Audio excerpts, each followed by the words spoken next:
Hello students, welcome to your YouTube channel Nurture Classes for Biology.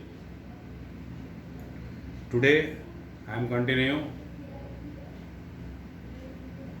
chemical reactions and equations of class 10th chemistry.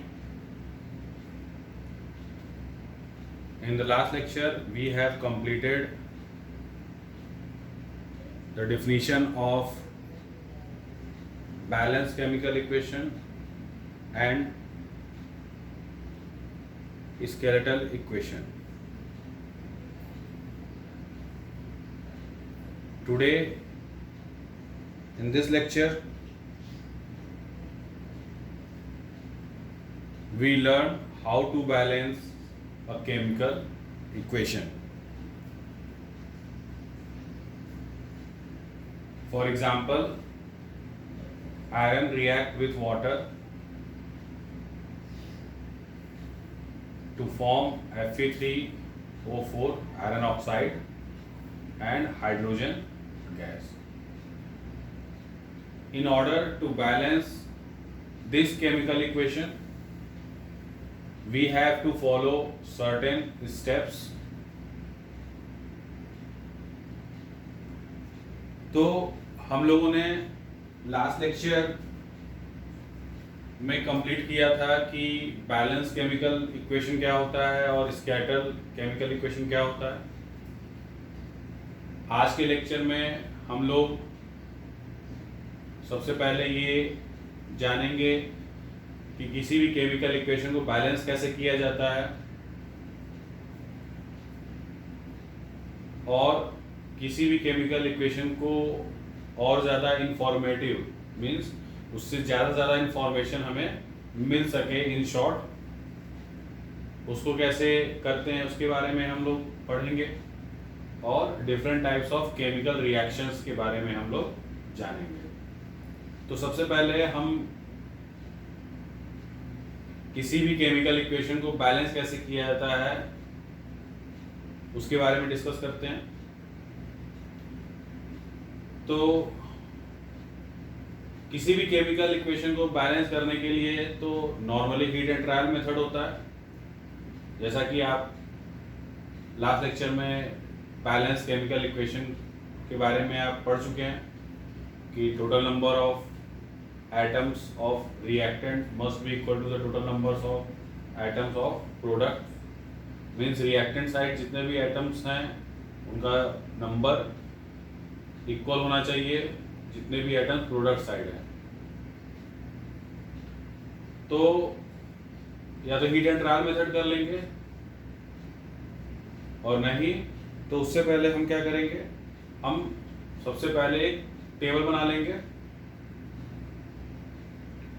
जिसमें 3 columns होते हैं।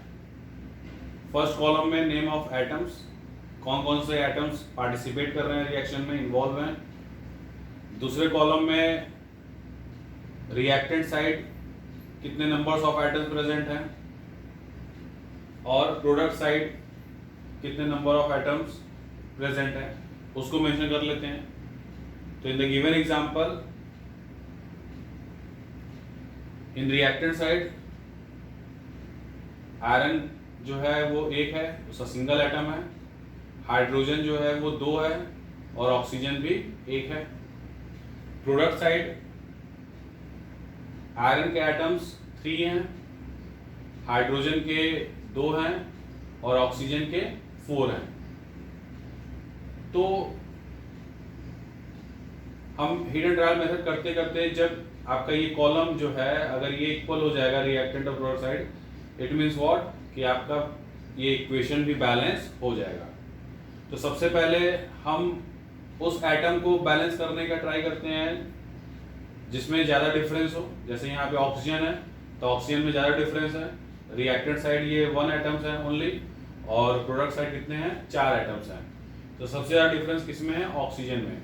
तो सबसे पहले हम क्या करेंगे, ऑक्सीजन को बैलेंस करने की कोशिश करेंगे।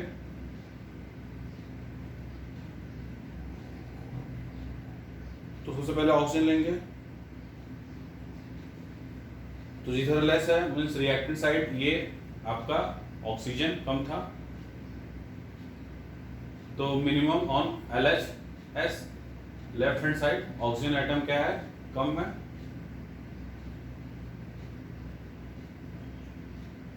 तो उसको 4 करने के लिए हम क्या करेंगे, रिएक्टेंट साइड हम 4 से मल्टीप्लाई कर देंगे, जैसा कि आप इक्वेशन देख सकते हैं। तो रिएक्टेंट साइड हमने क्या किया, 4 का मल्टीप्लिकेशन कर दिया। और जब भी हम बैलेंस करते हैं तो एक बात जरूर आप लोग ध्यान दीजिएगा कि कभी हम इस तरफ कोई नंबर हम लोग मेंशन नहीं करते कि इंडिविजुअली जाके हम उसको बैलेंस कर दिए। यहाँ 4 है, वहाँ 1 है, तो यहाँ पे H2O 4 लिख के बैलेंस कर दिए हैं। ठीक है, क्यों? क्योंकि ये केमिकल फार्मूला है और इस फार्मूले को डिस्टर्ब हमें नहीं करना है। तो हम जब भी बैलेंस करेंगे उसके लिए हमें हमेशा उस मॉलिक्यूल के आगे हमें उस नंबर का मल्टीप्लिकेशन करना होता है।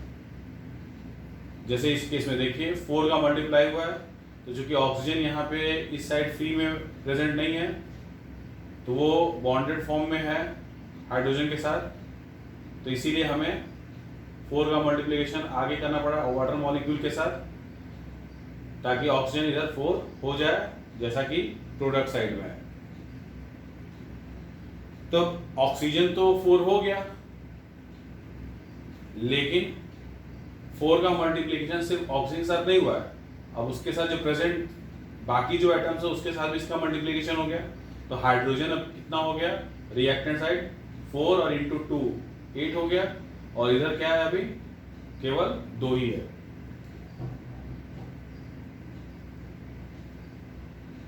तो फिर हम चेक करेंगे रिएक्टेंट और प्रोडक्ट साइड में एटम्स का, हर एक एलिमेंट के एटम्स का नंबर चेक करेंगे। तो चेक करने के बाद क्या हुआ कि हाइड्रोजन का एटम LHS साइड 8 हो गया और RHS का कितना है, सिर्फ 2 है। तो इसको बैलेंस करने के लिए हमें RHS हाइड्रोजन को हमें 4 से मल्टीप्लाई करना होगा। तो इधर हमने 4 से मल्टीप्लाई कर दिया। अब उसके बाद हम फिर चेक करेंगे, तो हाइड्रोजन और ऑक्सीजन तो बैलेंस हो गए, लेकिन अब आयरन अभी भी बैलेंस नहीं है। प्रोडक्ट साइड 3 एटम्स है और रिएक्टेंट साइड सिर्फ एक ही है। तो हम क्या करेंगे, LHS साइड हम क्या करेंगे, 3 से मल्टीप्लाई कर देंगे। तो जब 3 से मल्टीप्लाई कर देंगे, इधर देखिए 3 से मल्टीप्लाई हम कर देंगे, तो अब चेक करेंगे और अब दोनों साइड,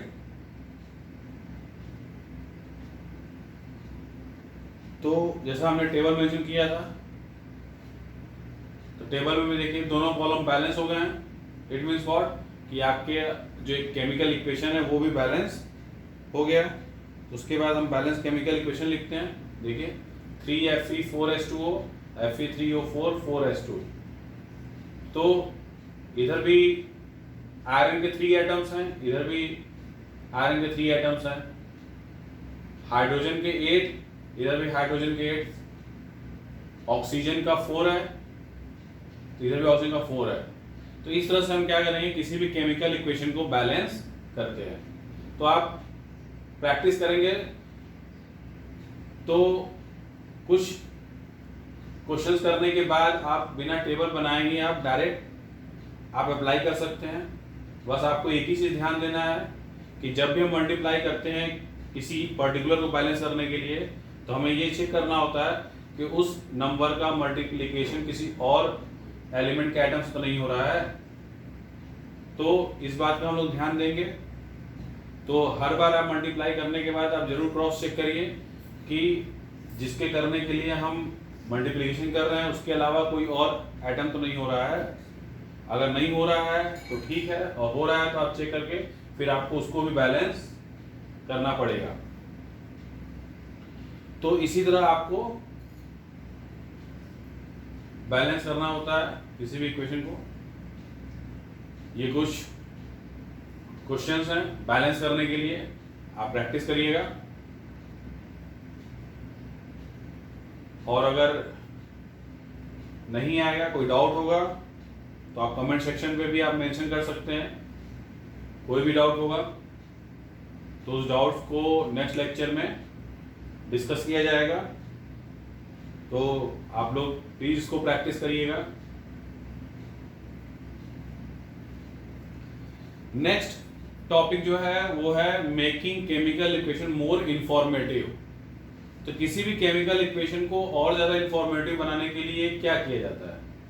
तो इंफॉर्मेटिव मतलब कि केमिकल रिएक्शन जो है उसमें पार्टिसिपेट जो रिएक्टेंट्स हैं उनका क्या फिजिकल स्टेट है, मींस सॉलिड में है, लिक्विड में है, या सॉल्यूशन में है, या गैसियस स्टेट में है, या फिर प्रोडक्ट का जो फॉर्मेशन हो रहा है वो किस स्टेट में है, किस कंडीशन में हो रहा है, कितने एटमॉस्फेरिक प्रेशर में हो रहा है, कितने टेम्परेचर पे हो रहा है, या फिर किसी कैटलिस्ट के प्रेजेंस में हो रहा है कि नहीं हो रहा है, और अगर हो रहा है तो कौन से कैटलिस्ट यूज किए जा रहे हैं,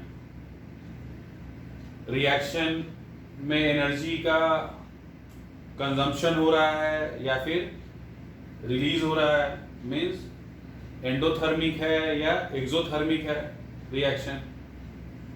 तो ये हमें पता चलता है उस केमिकल रिएक्शन के बारे में। तो उसके लिए हमें क्या करना पड़ता है, तो उसके बारे में हम जानेंगे। तो सबसे पहले हम जो केमिकल इक्वेशन जो सब्सटेंसेस है उनका स्टेट लिख देना चाहिए कि सॉलिड में है कि लिक्विड में है कि गैस में है या फिर सॉल्यूशन में है। तो पहले हमें उसे मेंशन करना होता है। तो अगर गैसियस स्टेट में है तो उस रिएक्टेंट या प्रोडक्ट के बगल में ब्रैकेट में हम स्मॉल g लिखते हैं।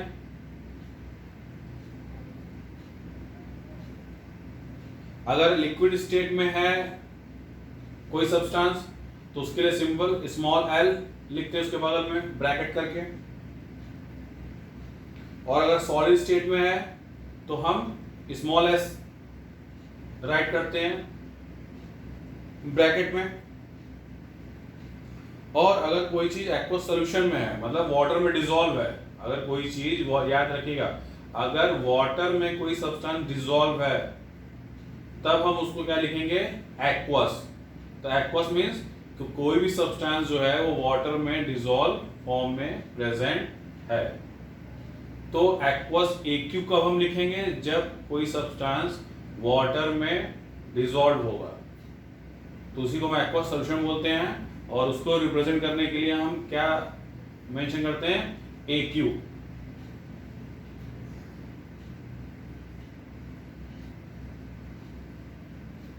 इसके अलावा रिएक्शन एक्सोथर्मिक है या एंडोथर्मिक, मींस तो अगर किसी भी फॉर्म का एनर्जी उसमें यूज हो रहा है या कंज्यूम हो रहा है, मींस उस रिएक्शन को प्रोसीड करने के लिए एनर्जी की रिक्वायरमेंट हो रही है, तो उसको हम बोलते हैं एंडोथर्मिक। और as a result of reaction there is liberation of या release of energy, that is called exothermic reaction. तो अगर रिएक्शन के बाद किसी भी फॉर्म में एनर्जी रिलीज हो रही है हीट के फॉर्म में, तो उसको हम क्या बोलेंगे, एक्सोथर्मिक रिएक्शन। तो ये आप देख सकते हैं, reaction which produce energy are called exothermic reaction and reaction which absorb और require energy are called endothermic reactions. तो ये एक्सोथर्मिक और एंडोथर्मिक। उसके बाद किस कंडीशन में हो रहा है रिएक्शन उसको मेंशन किया जाता है, और ये जनरली जो एरो होता है उसके ऊपर हम लोग मेंशन करते हैं या उसके नीचे। उसके अलावा कैटलिस्ट जो कि केमिकल सब्सटेंस होता है which is neither a reactant nor a product, ना तो वो रिएक्टेंट होता है ना तो वो प्रोडक्ट होता है, but reaction takes place only in its presence और the reaction speeds up in its presence. तो रिएक्शंस जो होते हैं उसी के प्रेजेंस में होते हैं, और ये कैटलिस्ट जो होते हैं वो रिएक्शंस के स्पीड को या फिर रेट ऑफ रिएक्शन को भी कंट्रोल करते हैं, या स्पीड इंक्रीज भी कर सकते हैं ये और स्पीड डिक्रीज भी कर सकते हैं, और ये हमें डिजायर्ड प्रोडक्ट देते हैं। तो इनके बारे में पता होना चाहिए कि केमिकल रिएक्शन जो हो रहा है वो किस कैटलिस्ट के प्रेजेंस में हो रहा है, और ये कैटलिस्ट जो होते हैं वो ना तो रिएक्टेंट होते हैं, ना ही प्रोडक्ट होते हैं, और ना ही ये खुद itself it is not being used during chemical reaction. तो केमिकल रिएक्शन में ये खुद यूज नहीं होते हैं, बल्कि इनके प्रेजेंस में रिएक्शंस प्रोसीड होते हैं और हमें डिजायर्ड प्रोडक्ट मिलता है। तो इनका भी मेंशन करना जरूरी होता है ताकि हमें पता चले कि ये रिएक्शन किस कैटलिस्ट के प्रेजेंस में हो रहा है। तो इसको भी हम एरो के ऊपर ही मेंशन करते हैं। जैसे देखिए एग्जांपल है इतना सारा, जैसे इथाइलिन, ये हाइड्रोजन, ये देखिए निकल जो है कैटलिस्ट, ये टेम्परेचर बता रहा है इतने प्रेजेंस में हो रहा है, इतना टेम्परेचर दे रहा है, तो इथेन बन रहा है। इथेन क्या है, जी, स्मॉल जी फॉर गैस, और सेम ईयर स्मॉल जी, तो गैस बता रहा है कि ये सब गैस स्टेट में, गैस स्टेट में है। ये भी आपका गैस स्टेट में है, ये 3000 डिग्री सेल्सियस पे हो रहा है। इसके अलावा देखिए वाटर क्या, L, small L for liquid, sunlight और क्लोरोफिल के प्रेजेंस में हो रहा है। इसे देखिए अमोनियम नाइट्रेट, तो अमोनियम नाइट्रेट देखिए क्या, एस फॉर सॉलिड, और इधर फिर क्या, गैस, और ये लिक्विड। तो ये हमें बता रहा है कि जो केमिकल रिएक्शंस है उनके जो सब्सटेंस है रिएक्टेंट और प्रोडक्ट साइड, वो किस स्टेट में मौजूद हैं, किस कैटलिस्ट के प्रेजेंस में हो रहे हैं, कितने टेम्परेचर पे हो रहे हैं, या फिर लाइट के प्रेजेंस में हो रहे हैं, या इलेक्ट्रिसिटी के प्रेजेंस में हो रहे हैं। तो ये सारा इंफॉर्मेशन एक सिंपल केमिकल इक्वेशन आपको देता है।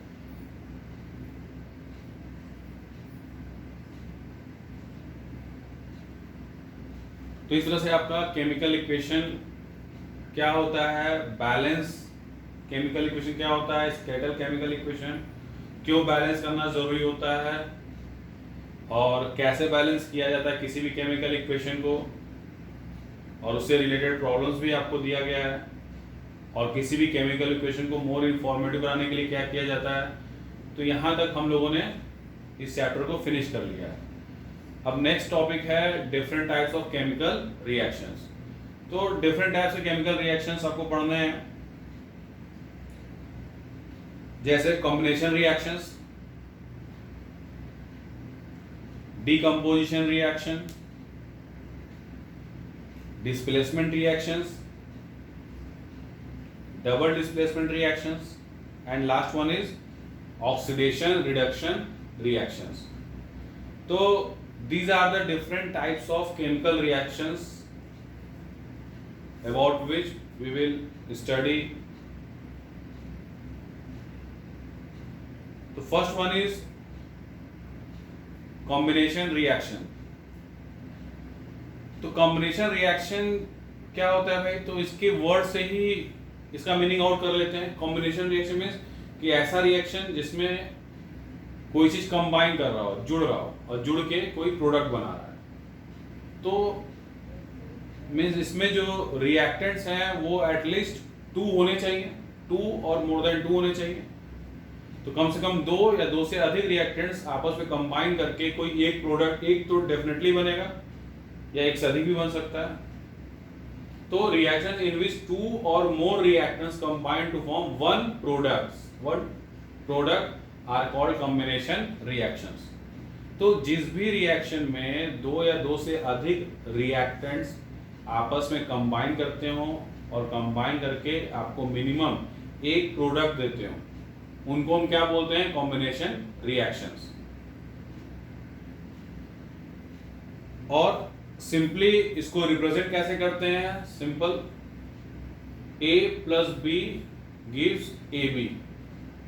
तो ये आपके 2 रिएक्टेंट्स हो गए और मिनिमम 1 प्रोडक्ट आपको ये दे रहा है। तो इसको हम क्या बोलेंगे, कॉम्बिनेशन रिएक्शन। कुछ एग्जांपल देख लेते हैं। जैसे मैग्नीशियम को, अगर हम मैग्नीशियम स्ट्रिप होती है उसको हम जलाते हैं ऑक्सीजन प्रेजेंस में, तो क्या फॉर्म होता है, मैग्नीशियम ऑक्साइड। ये मैग्नीशियम जो है वो ऑक्सीजन के साथ कंबाइन करके क्या बना है, मैग्नीशियम ऑक्साइड। तो देखिए ये मैग्नीशियम सॉलिड था स्ट्रिप, ऑक्सीजन गैस क्योंकि एयर में प्रेजेंट होता है, और जब ये रिएक्शन हुआ तो फिर से सॉलिड, ये व्हाइट ऐश के फॉर्म में होता है, राख जो होता है सफ़ेद राख होता है, उसे बोलते हैं मैग्नीशियम ऑक्साइड जलने के बाद। अगला जो है calcium oxide reacts with water. तो कैल्शियम ऑक्साइड जो क्विकलाइम भी कहते हैं कैल्शियम ऑक्साइड को, जो चूना होता है, जो व्हाइट वॉशिंग के यूज के लिए होता है। तो कैल्शियम ऑक्साइड देखिए सॉलिड स्टेट में है, एस मेंशन किया हुआ यहाँ, और वाटर लिक्विड है। इसमें क्या होगा, ये डिजोल्व होगा, रिएक्शन होगा, और रिएक्शन के बाद क्या बनेगा, कैल्शियम हाइड्रोक्साइड CaOH का होल ट्वाइस। और ये क्या देखिए AQ एक्वस, क्यों, क्योंकि कैल्शियम ऑक्साइड जो पानी में डिजोल्व हो गया, तो डिजोल्व होने के बाद क्या कहलाता है वो एक्वस, इसीलिए यहाँ पे AQ मेंशन किया गया। तो ये जो चूना व्हाइट वॉशिंग के लाते हैं ये वही है, और जब मिक्स हो जाता है तो जो व्हाइट वॉशिंग करते हैं वो कैल्शियम हाइड्रोक्साइड कहलाता है। और अगर आपने किया होगा ऐसा मिक्स किया होगा या फिर देखा होगा घरों में, तो उसमें देखिए बहुत सारा हीट भी निकलता है। तो ये रिएक्शन जो है एक्सोथर्मिक होता है, क्यों, क्योंकि रिएक्शन के बाद क्या होता है, हीट इवॉल्व होता है, और इसीलिए जिस कंटेनर में इसको भिगोया जाता है या प्रिपेयर किया जाता है वो कंटेनर हीटअप हो जाता है, उसका टेम्परेचर बढ़ जाता है।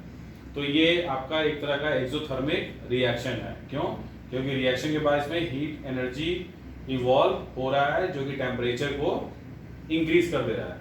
तो ये कैल्शियम हाइड्रोक्साइड है जो हम व्हाइट वॉशिंग के लिए यूज करते हैं। तो ये भी कॉम्बिनेशन रिएक्शन का एग्जांपल है, as well as exothermic reaction का भी एग्जांपल है। नेक्स्ट टाइप ऑफ रिएक्शन क्या है, डीकंपोजिशन रिएक्शन। तो डीकंपोजिशन रिएक्शन, इसको भी हम वर्ड मीनिंग ब्रेक कर लेते हैं इसका। डीकंपोजिशन, तो कंपोजिशन मीन्स होता है बनाना, किसी चीज को प्रिपेयर करना, और DE लग जाता है तो उसका वो अपोजिट हो जाता है,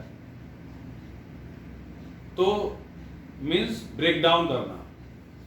तो ऐसा रिएक्शन जिसमें कोई एक रिएक्टेंट ब्रेक होता हो कम से कम 2 या 2 से अधिक में। भाई कोई भी एक चीज अगर टूटेगी तो कम से कम 2 पार्ट्स होंगे तभी वो कहलाएगा कि ये ब्रेक हुआ है। तो मिनिमम इसमें 2 प्रोडक्ट तो मिलने ही मिलने हैं, या 2 से अधिक भी मिल सकता है, लेकिन मिनिमम 2 आपको प्रोडक्ट मिलेंगे। तो reactions in which one compound decomposes in 2 और मोर कंपाउंड्स और elements are known as decomposition reaction. तो ये डीकंपोजिशन रिएक्शन है। तो जैसा कि ये टूटने वाला रिएक्शन है, मींस एक रिएक्टेंट जो है वो टूट के 2 या 2 से अधिक कंपाउंड्स या एलिमेंट्स में ब्रेक हो रहा है।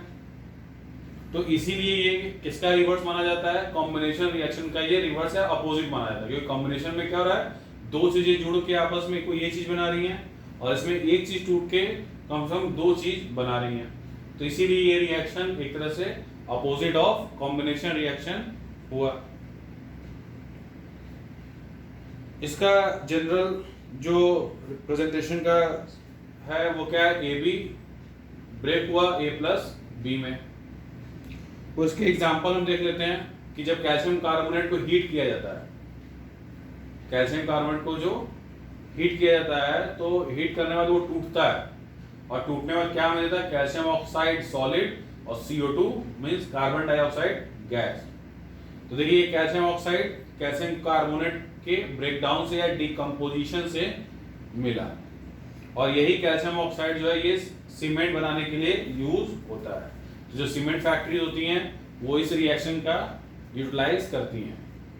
तो वो क्या करते हैं, कैल्शियम कार्बोनेट जिसको लाइमस्टोन बोलते हैं, तो जो मार्बल होता है उसको ब्रेक किया जाता है तो कैल्शियम ऑक्साइड और कार्बन डाइऑक्साइड के फॉर्म में ब्रेक होता है। तो इस रिएक्शन में हीट यूटिलाइज हो रहा है, हीट लग रहा है, तो ये एक प्रकार का एंडोथर्मिक रिएक्शन हुआ। क्यों, क्योंकि इसमें हीट एनर्जी हमने दिया, प्रोवाइड किया, तब ये रिएक्शन प्रोसीड हुआ है। इसी तरह अगला है एग्जांपल कि फेरिक हाइड्रोक्साइड को जब हम हीट करते हैं, देखिए सॉलिड है फेरिक हाइड्रोक्साइड, तो ये फेरिक ऑक्साइड और वाटर में ब्रेक हुआ है। जब फेरिक हाइड्रोक्साइड को हीट किया तो फेरिक ऑक्साइड और वाटर में ये ब्रेक हुआ है। तो ये डिकम्पोजिशन रिएक्शन हो गया। इसी तरह जो डिकम्पोजिशन रिएक्शन होते हैं वो 3 टाइप्स के होते हैं, on the basis of which form of energy is needed to break a reactant. तो ये डिकम्पोजिशन जो होता है वो 3 टाइप्स के होते हैं, उस बेसिस पे कि किसके प्रेजेंस में ये ब्रेक डाउन हो रहा है या डिकम्पोज हो रहा है। जिसमें कि जो पहला होता है वो थर्मल डिकम्पोजिशन होता है, मींस जब कंपाउंड डिकम्पोज होता है बिकॉज ऑफ हीटिंग, तो हीटिंग की वजह से मींस हीट दे रहे हैं तब वो ब्रेक डाउन हो रहा है, तो उसको हम क्या बोलते हैं, थर्मल डिकम्पोजिशन। तो जैसे ये है लीड नाइट्रेट को जब हीट किया जा रहा है तो लीड ऑक्साइड नाइट्रोजन डाइऑक्साइड और ऑक्सीजन के फॉर्म में ये ब्रेक होता है। इसी तरह next one is electrolytic decomposition है, मींस जब डिकम्पोजिशन इलेक्ट्रिसिटी के प्रेजेंस में होता है, ब्रेकडाउन जो है वो किसके प्रेजेंस में हो रहा है, इलेक्ट्रिसिटी के प्रेजेंस में हो रहा है। जैसे वाटर देखिए, वाटर को हमने तोड़ा इलेक्ट्रिसिटी के प्रेजेंस में, तो हाइड्रोजन और ऑक्सीजन गैस रिलीज हुआ, तो ये इलेक्ट्रोलिटिक डिकम्पोजिशन होगा। थर्मल डिकम्पोजिशन हीट के प्रेजेंस में, इलेक्ट्रोलिटिक डिकम्पोजिशन इलेक्ट्रिसिटी के प्रेजेंस में। And third one is photolysis. तो फोटो मीन्स क्या होता है, लाइट। फोटो वर्ड जो है फोटोन से बना हुआ है, फोटोन मीन्स क्या है, लाइट। तो ये फोटोलिसिस जो है, लाइसिस मीन्स ब्रेक डाउन, तो लाइट के प्रेजेंस में ब्रेक डाउन होना, तो बिकॉज ऑफ सनलाइट, उसको क्या बोलते हैं, फोटोलाइसिस। जब सिल्वर क्लोराइड को हम सनलाइट में एक्सपोज करते हैं तो वो सिल्वर मेटल और क्लोरीन गैस में ये सेपरेट होता है। ये देखिए, ये सिल्वर क्लोराइड है और सनलाइट जैसे ही पड़ा, जब जैसे ही एक्सपोज हुआ, सिल्वर अलग और क्लोरीन अलग।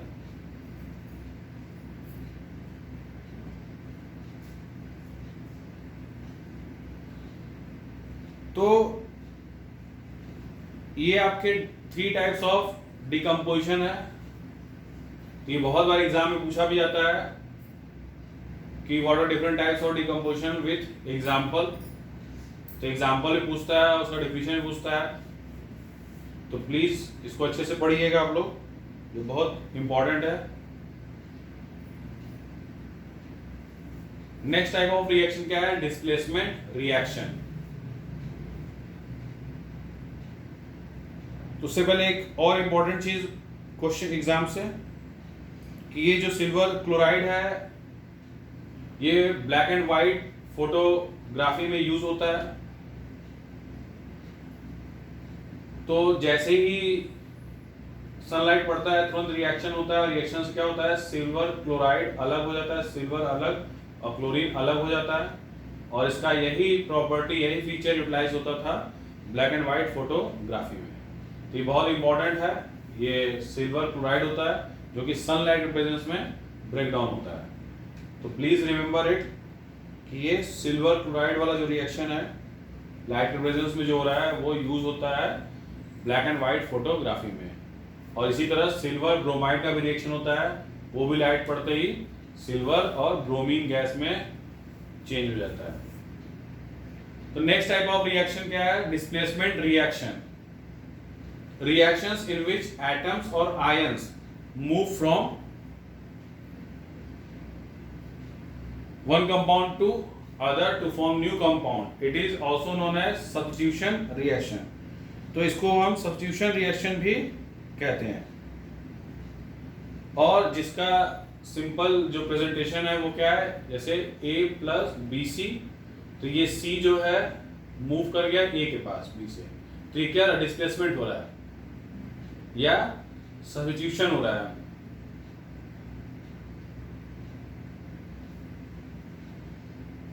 तो ऐसा क्यों हो रहा है, क्योंकि डिस्प्लेसमेंट रिएक्शन तभी होगा जब, जैसा कि A जो है इसके C को डिस्प्लेस कर लिया, B को अलग कर दिया, यहाँ BC से B को इसने अलग कर दिया और C के साथ आके कंबाइन हो गया। तो A जो है वो BC से B को डिस्प्लेस कैसे कर दे रहा है, क्योंकि A जो है मोर रिएक्टिव है B से। अगर ये A रिएक्टिव नहीं होता B से ज्यादा तो ये रिएक्शन नहीं होता। याद रखिएगा, ये रिएक्शन तभी होगा जब ये जो डिस्प्लेस करने वाला है, जो ए जो डिस्प्लेस कर रहा है बी को, तो वो उससे मोर रिएक्टिव है। अगर ये ए मोर रिएक्टिव नहीं होगा तो ये बीसी से बी को डिस्प्लेस नहीं कर पाएगा और ये रिएक्शन नहीं होगा। Displacement reaction takes place only when A is more reactive than B. If B is more reactive than A, then A will not displace C from BC. तो ये डिस्प्लेस नहीं कर पाएगा और ये फिर रिएक्शन नहीं होगा। तो A जो है, जो डिस्प्लेस करने आ रहा है, वो मोर रिएक्टिव होना चाहिए। इसके कुछ एग्जांपल्स देख लेते हैं। जैसे जिंक जो है, जब हाइड्रोक्लोरिक साथ रिएक्शन करता है तो ये क्या देता है, हाइड्रोजन गैस प्रोड्यूस करता है और जिंक क्लोराइड का फॉर्मेशन होता है। ये देखिए रिएक्शन आप देख सकते हैं, जिंक और ये क्या है आपका हाइड्रोक्लोरिक एसिड, इसके साथ रिएक्शन हुआ, ये डिस्प्लेस किया, हाइड्रोजन गैस अलग हो गया, Cl इसके साथ आके कंपाउंड बना लिया जिंक क्लोराइड। उस तरह अगला जो रिएक्शन है, zinc reacts with copper sulphate, it form zinc sulphate. क्यों? क्योंकि कॉपर सल्फेट से कॉपर को इसने हटा दिया, क्योंकि कॉपर इससे लेस रिएक्टिव है। तो जिंक कॉपर सल्फेट एक्वस, ये वाटर में डिसॉल्व है इसलिए एक्वस, तो ये आपका जिंक सल्फेट हो गया और कॉपर अलग हो गया। क्यों?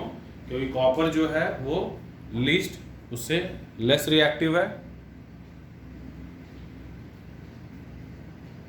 तो आज इस लेक्चर में बस डिस्प्लेसमेंट रिएक्शन तक। अब इसमें हम लोगों का टाइप ऑफ रिएक्शन में डबल डिस्प्लेसमेंट और ऑक्सीडेशन रिडक्शन रिएक्शन बचा हुआ है, और लास्ट टॉपिक जो रैंसिडिटी और कोरोजन, ये दो टॉपिक्स बचे हुए हैं। उसके बाद ये चैप्टर आपका फिनिश, मीन्स नेक्स्ट लेक्चर में ये आपका चैप्टर फिनिश हो जाएगा। प्लीज़ इसको बार बार पढ़ते रहिए, और जो इक्वेशन दिया गया बैलेंस करने के लिए उसको बैलेंस कर लीजिएगा।